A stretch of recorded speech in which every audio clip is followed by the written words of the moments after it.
In the 80 graded studies for clarinet book 2, there is a piece, number 64 by Ludwig Wiedemann, and it's the Romanze, or the Romanze, and it's a nice slow piece. It's only a crotchet per second, so 60 crotchet beats a minute, very slow, and it gives you lots of opportunity to do the rubato in this piece. So just as a reminder, that's 120. So this is our quavers. 1 and 2 and 3 and 4 and... So instantly, you're not under a huge amount of pressure for timing in this piece. This one gives you the opportunity to be expressive, and given its length, it makes for a very good high school level performance piece.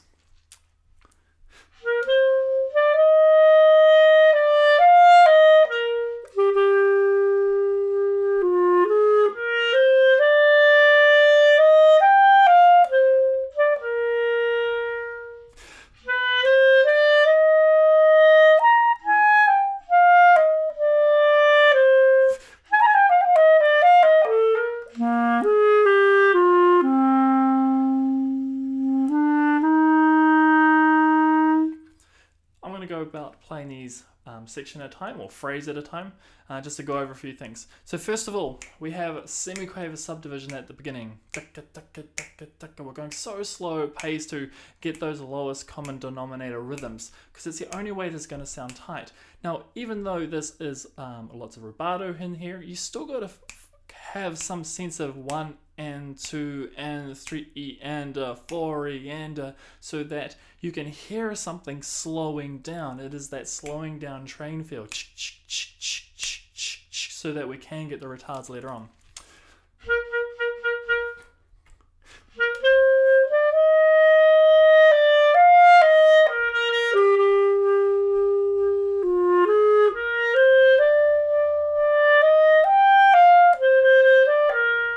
So you may have noticed that I'm already going a little bit too fast.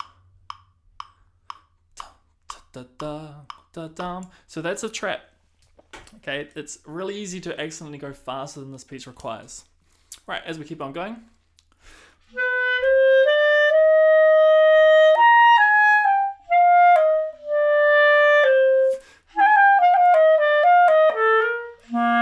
Alright, I wonder if it's going on there. I'm not acing it, oh well, but if we were to look at ways of practicing this, those demi-semi-quaver to semi-quaver triplets, okay, to the semi-quaver, they're taking up a quaver each. So as we found out from a metronome, da da da da da da da da da da.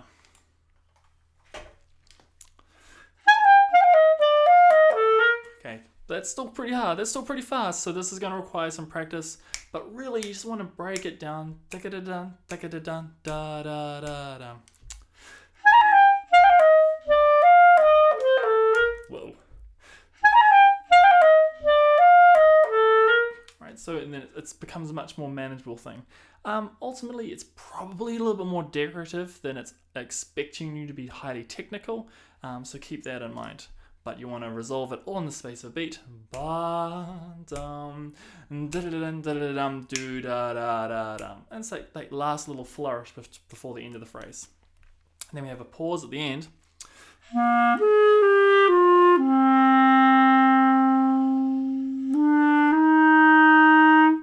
Be patient on them. The pauses. It's the moment for the music to reach a sense of like release, relaxment. Serenity before the end of the phrase.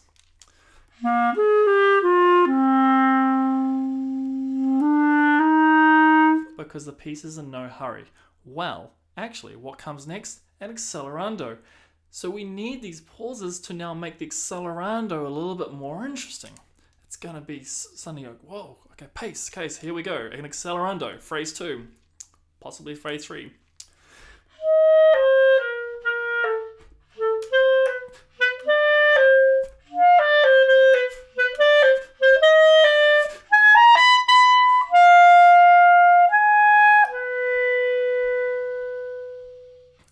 Okay, so now we have a bit of excitement. So we start off at our crotchet equals 60.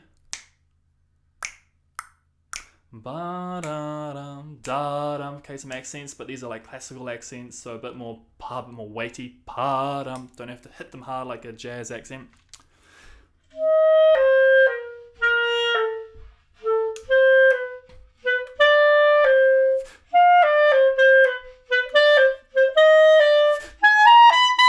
Okay, now we have a retard. We don't have to hit the brakes too hard, but you're going to feel like a da-da-da-ba-da-dun-dun-da-dum, 4 and 1. We're going to put on the brakes there, gradually slowing down.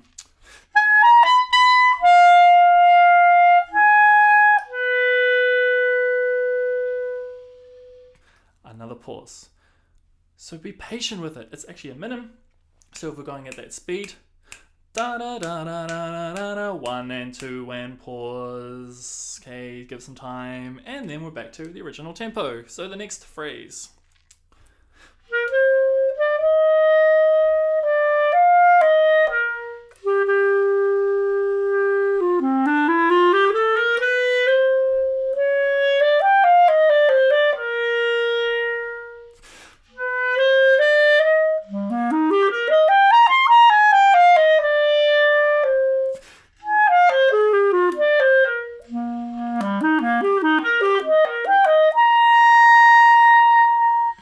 Stop there because we're about to go into the cadenza.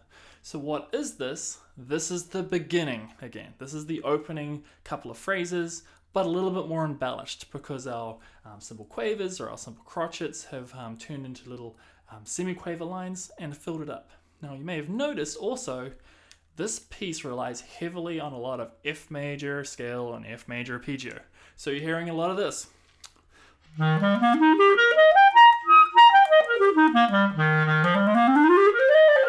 Got a lot of those notes.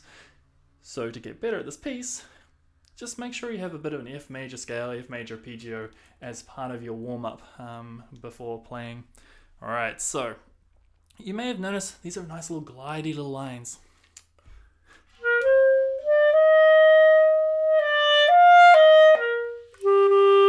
You have to work the air here.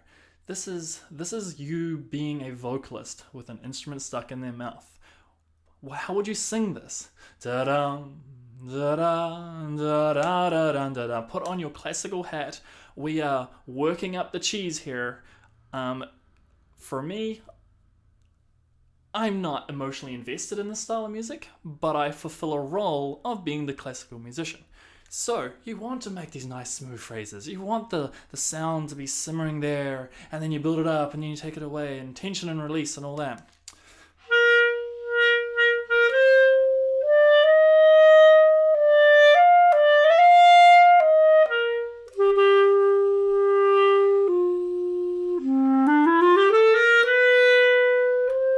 And it's all about air control. You're just heaving down, they're pushing through some air, and then you back away, and then you push it through, and then you back away again, you push it through, and it's always there. It's always working so hard.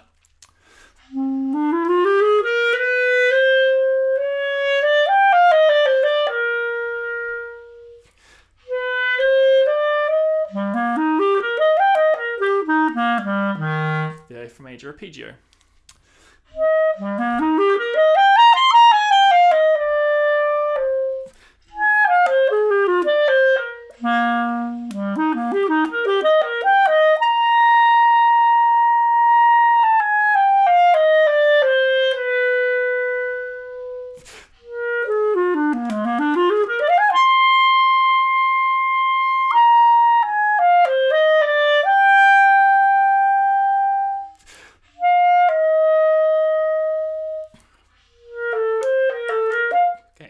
That is our cadenza.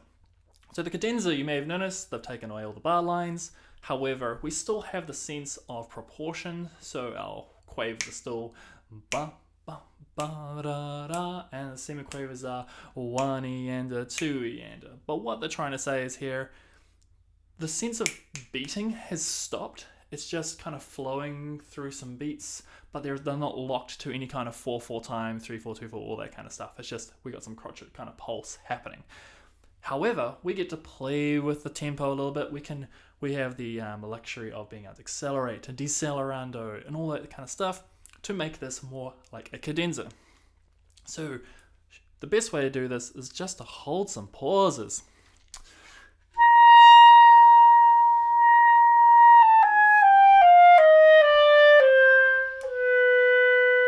So those were quavers, but I had a retard. I just slowed down. Another pause.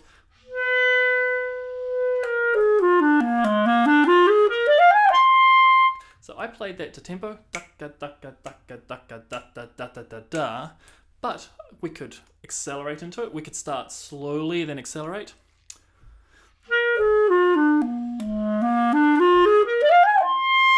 Maybe a little bit messy.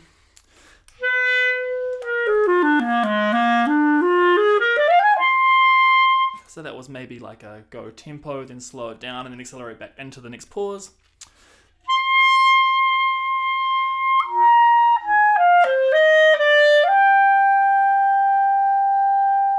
And now there's a comma, so they explicitly want you to take a breath here. And again, we have now exited a phrase and into the next one. So we have, look what comes next, a poco stringendo. That is again another way of saying start going faster and faster and faster. So little by little, we are now going to up this tempo. So we start off at our crotchet equals 60.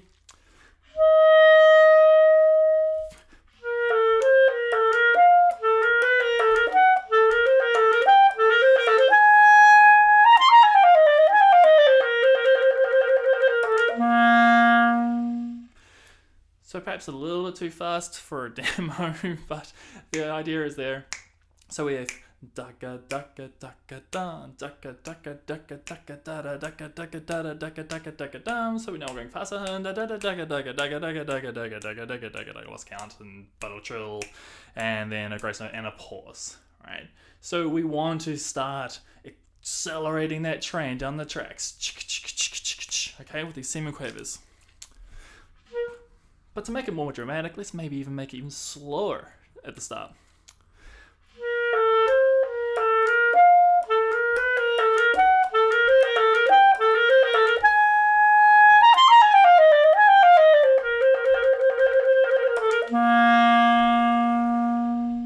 A pause again. It started quietly, it crescendoed, it got even louder on the trill, so it's all very dramatic, and then pause. Okay, so we've got a lot of working of dynamics too. And then what happens? We're back to the beginning again. Well, not literally the beginning, it's the style of the beginning.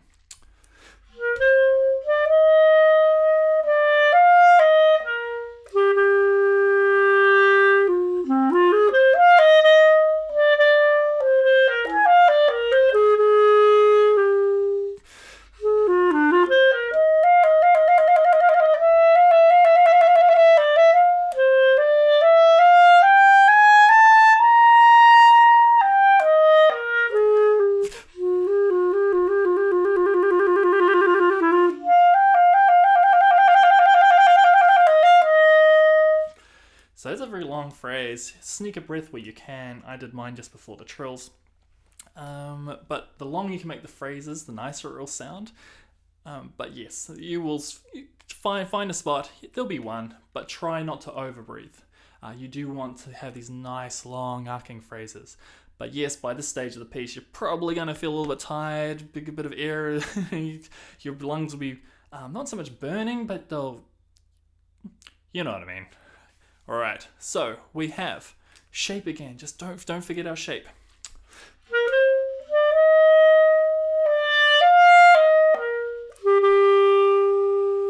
So you're always working the shape, little with phrases within a phrase. Then back away. But we're keeping on going. We build it up again.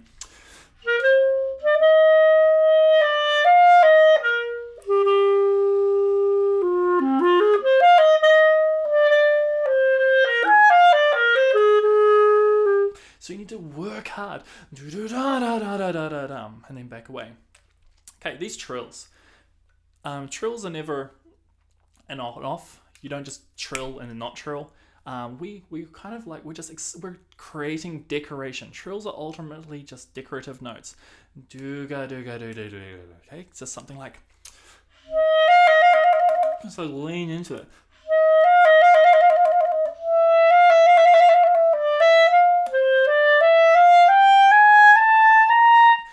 notice I took that a little bit up tempo. Okay, not that I'm getting impatient with this piece and trying to get through to the end, but we have an expressive piece. We can work through that. But generally it'll only work if you then slow down again. So we're kind of like taking a loan and we have to pay it back ultimately.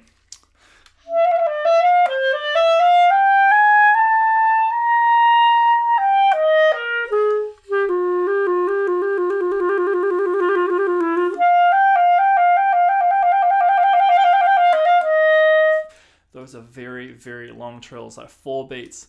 That's 60, it's around about there.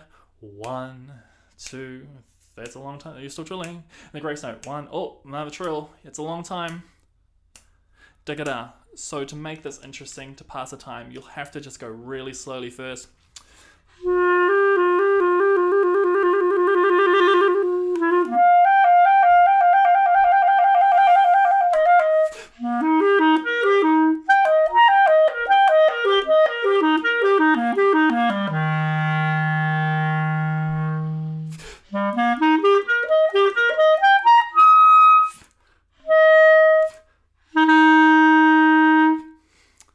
So, as if the piece couldn't get much more difficult, they throw a high F at you at the very, very, very end of the piece.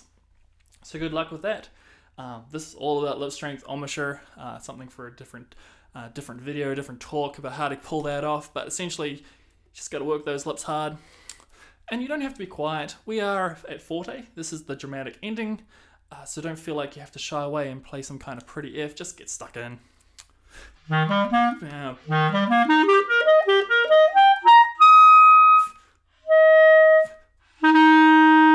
And we finish. So you may have seen, again, a lot of F major arpeggio in that last phrase.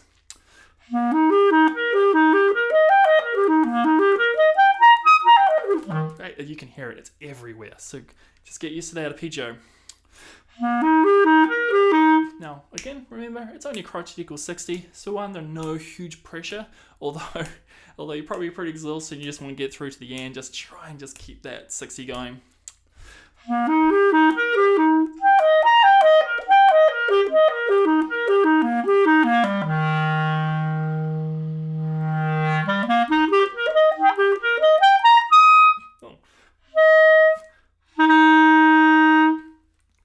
And mistakes aside, that is essentially this number 64 piece. It is a long one. Break it up into sections. There are lots of little individual phrases. Don't play the beginning all over and over and over again. Make sure you start from the end of the piece. Start from the middle of the piece. Do the cadenza. Do the phrase that comes after the cadenza. This is not one of those pieces that you are obligated to practice from the beginning to the end. In fact, you really shouldn't be doing that with any piece. This piece, though, especially gives you the opportunity to take any part of that piece, just work on that piece, get all that expressiveness required of a classical piece of music such as this, and you'll end up with a really nice clarinet piece for a performance.